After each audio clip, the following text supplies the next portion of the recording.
MGSU 2 year B Ed exam 2025 guess paper B Ed second year course 9 assessment of learning, यानी आपके 9वां जो paper लगता है वो असेसमेंट ऑफ लर्निंग लगता है।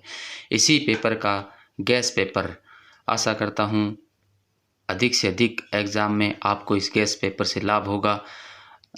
सभी टॉपिक आप अवश्य पढ़ें। खंड ब में कुल 5 टॉपिक आएंगे। उनमें पहला टॉपिक मूल्यांकन से आप क्या समझते हैं, मूल्यांकन, मापन और आकलन के बीच अंतर संबंध व स्व मूल्यांकन में शिक्षक की भूमिका, यानी मूल्यांकन को पढ़ लेना, मूल्यांकन, मापन और आकलन के बीच अंतर अवश्य पढ़ लेना, बहुत काफ़ी महत्वपूर्ण इंपॉर्टेंट है, ये बहुत बार आता है। स्व मूल्यांकन में शिक्षक की क्या भूमिका हो सकती है उसको भी आप इसी प्रकार से देख लें।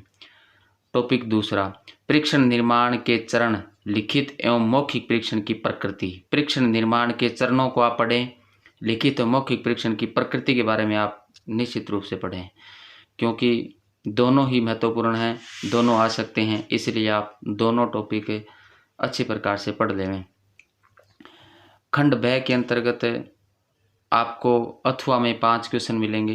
अथवा में कोई सी भी एक करना होता है, यानी कुल 5 क्वेश्चन करने हैं। तीसरा, निदानात्मक और पूर्व सूचक आकलन में अंतर व प्रतिपुष्टि को परिभाषित कीजिए और प्रतिपुष्टि के प्रकार, यानी आपको निदानात्मक और पूर्व सूचक आकलन में अंतर पढ़ना है, दोनों में अंतर पढ़ें और इसके साथ प्रतिपुष्टि को परिभाषित करना है, यानी प्रतिपुष्टि को परिभाषित करना है और प्रतिपुष्टि के प्रकार आपको पढ़ने हैं। तो प्रतिपुष्टि को देख लें, प्रतिपुष्टि क्या होती है उसकी परिभाषाएं पढ़ लें और प्रतिपुष्टि के प्रकारों को आप पढ़ लें। चौथा, प्रभावी अधिगम के आकलन में मूल्यों की भूमिका, वस्तुनिष्ठ परीक्षण उद्देश्य। प्रभावी अधिगम के आकलन में मूल्यों की क्या भूमिका है और वस्तुनिष्ठ परीक्षण के उद्देश्य आपको पढ़ने हैं।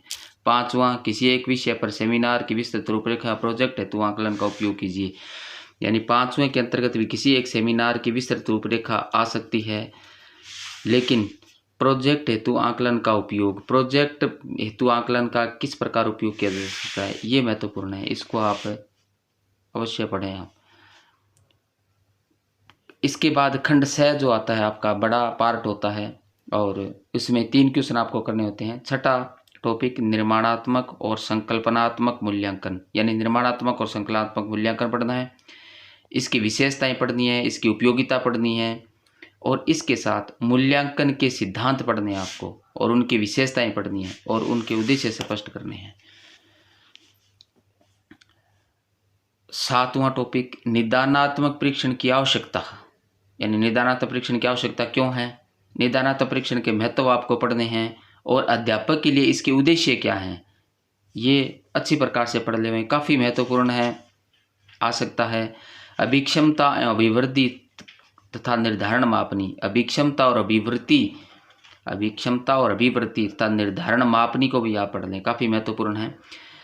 इसमें निदानात्मक परीक्षण महत्व, अध्यापक के लिए इसके उद्देश्य, अभिक्षमता, अभिवृद्धि तथा निर्धारण मापनी अवश्य पढ़ें, काफ़ी महत्वपूर्ण है, एग्जाम में पूरी आने की संभावना है।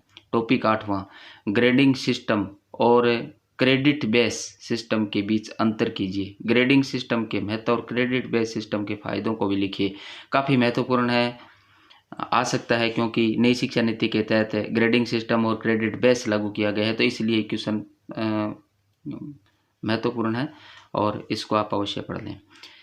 ये आपके कोर्स 9 का गैस पेपर है। आशा करता हूँ कि आपको इस पेपर का एग्ज़ाम में अधिक से अधिक लाभ होगा। अवश्य पढ़ें, टॉपिक पढ़ के आएँ, आपका एग्ज़ाम अच्छा हो, इसी आशा के साथ आपको बहुत बहुत शुभकामनाएं। एक बार फिर एग्ज़ाम की शुभकामनाएं, आपका एग्ज़ाम अच्छा हो।